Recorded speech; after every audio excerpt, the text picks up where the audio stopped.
A 2015 review by its discoverer, Dr. Lauren Pickart, and his colleague Dr. Anna Margolina, emphasized its central role in signaling tissue repair.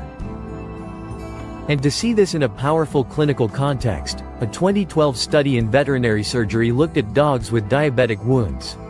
These types of wounds are notoriously difficult to heal due to poor circulation and high inflammation. The study found that a GHK copper hydrogel significantly accelerated wound closure.